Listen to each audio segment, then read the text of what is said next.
F1 est enfin dispo. Ça fait plaisir de dire ça en vrai les gars, parce que moi ça fait 2 ans, comme je pense pas mal de personnes, que j'attends le film, parce que rappelez-vous qu'à Silverstone en 2023, donc pendant le Grand Prix de Silverstone, ils avaient commencé à tourner les premières prises, donc ça fait à peu près 2 ans, voilà, en juillet, clairement ça fera 2 ans qu'ils ont commencé à tourner les prises. Bon après ça fait plusieurs années que le projet clairement était sur la table, mais vraiment j'avais hâte de voir ce film parce que je suis un passionné de Formule 1 depuis tout petit. J'ai commencé à regarder la Formule 1 avec Alonso en 2005 et du coup clairement jamais un film clairement a eu cette chance-là, clairement, voilà, c'est vraiment un film. Voilà, le monde de la Formule 1 a ouvert ses portes clairement à Hollywood, à Apple, à Warner et tout, et puis clairement à tous ceux qui ont travaillé sur le film pour clairement tourner pendant les Grands Prix de Formule 1 et aussi en dehors. Et vraiment, j'avais hâte de voir ça parce que il y a aussi Hamilton qui est producteur et du coup, il avait dit clairement que ça allait être quand même assez fidèle à la Formule 1, que ça allait pas partir trop loin. Bon, évidemment, j'en parlais, qu'est-ce qui va pas, qu'est-ce qui va et tout, mais en vrai, je suis hyper content de enfin parler de F1 sur la chaîne parce que vraiment, j'attendais de fou le film parce que je suis un grand passionné de Formule 1, mais aussi de cinéma et du coup, mes deux passions se réunissent dans le même truc, toi, c'est vraiment assez incroyable. Qu'est-ce que ça vaut F1 avec Brad Pitt et Jason Idris? C'est parti, on en parle. En vrai, le film est quand même plutôt sympathique parce que c'est vrai que quand je l'ai vu lundi soir,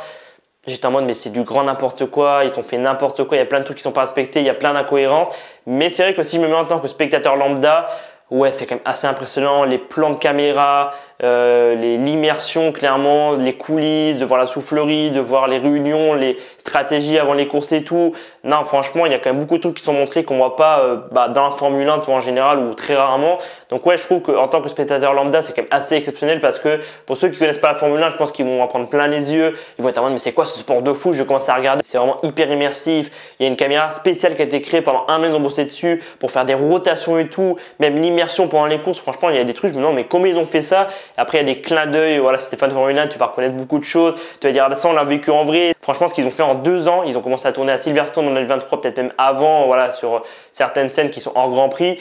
Ouais, franchement, ils ont créé une caméra spéciale qu'ils ont mis sur les voitures, même sur d'autres voitures, clairement, pendant les Grands Prix. Donc, ouais, c'est quand même assez spectaculaire. Même au niveau effets spéciaux, je trouve quand même c'est beau. Alors, il y a certaines scènes, je trouve que les autres voitures, voilà, les autres Formule 1 sont pas hyper bien faites sur certains angles de caméra et tout. Mais dans l'ensemble, je trouve qu'au niveau effets spéciaux, c'est quand même hyper beau, franchement. De dire qu'ils ont mis les voitures pendant les courses, clairement, alors qu'en vrai, ils ont juste fait les tours de chauffe, clairement, sur certains Grands Prix. Après, peut-être qu'ils ont tourné des scènes, en dehors des courses, sur certaines pistes avec d'autres voitures et tout.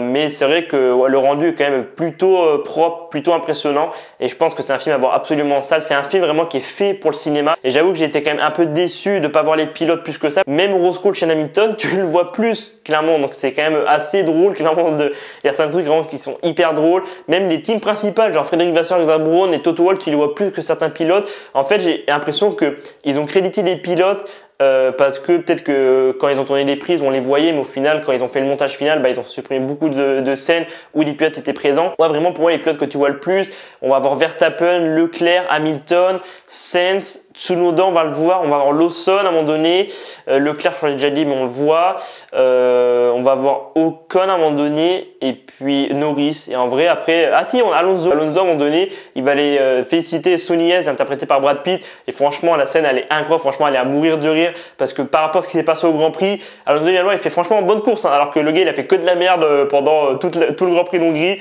franchement, c'est quand même assez drôle, mais c'est vrai que faut pas oublier que c'est de la fiction, que c'est du cinéma, que c'est fait pour divertir aussi, c'est un peu un film marketing en mode pour amener des nouveaux fans au niveau de la discipline, un peu comme a fait Netflix avec Drive to Survive. Donc ouais, ça reste de la fiction et du coup quand je suis allé revoir mardi soir en première, je me suis dit bon, c'est vrai que si je me mets en tant que spectateur lambda, ça reste un bon film qui est quand même assez spectaculaire avec des scènes juste grandioses. C'est vraiment du grand cinéma et je dirais pas que c'est le meilleur film de course parce que le réalisateur a dit qu'il voulait faire le meilleur film de course qui avait jamais été fait et même lui il a dit clairement il a essayé de rendre ça réaliste mais ça reste Hollywood. Même des pilotes comme Carlos Sainz, si je ne me trompe pas, a dit que pour les puristes, pour les fans de Formule 1 depuis des années, ils vont pas trop apprécier le film. Ma note pour F1, c'est 3,5 sur 5. En vrai, je pourrais mettre tellement plus. Et en général, quand il y a des films de sport automobile qui sortent, je mets toujours 4,5 ou 5. Mais c'est vrai que même si j'ai bien aimé le film et que vraiment je pourrais largement mettre 5, il y a quand même le côté fan qui parle et où je me dis, il y a des trucs qui me chagrinent un peu parce que ça montre pas vraiment le vrai côté Formule 1. Moi, j'ai peur en fait que ok, le film est quand même très bon, franchement, il y a une très bonne immersion, il y a quand même beaucoup de trucs qui sont respectés, mais il y a des trucs vraiment, c'est du grand n'importe quoi et j'ai peur que les nouveaux fans, clairement, qui regardent la Formule 1 quand ils regardent les Grands Prix, ils trouvent ça moins impressionnant. Ils disent mais pourquoi il fait ça alors que dans le film il fait pas, ou inversement, tu vois. Et finalement il lâche très vite, tu vois. Donc ouais, je trouve ça quand même un peu mensonger de faire trop de trucs à l'américaine, trop de trucs en mode Hollywood. Après c'est une fiction, je sais que ça reste du cinéma et c'est pas la première fois, tu vois, qu'ils font des trucs autant spectaculaires.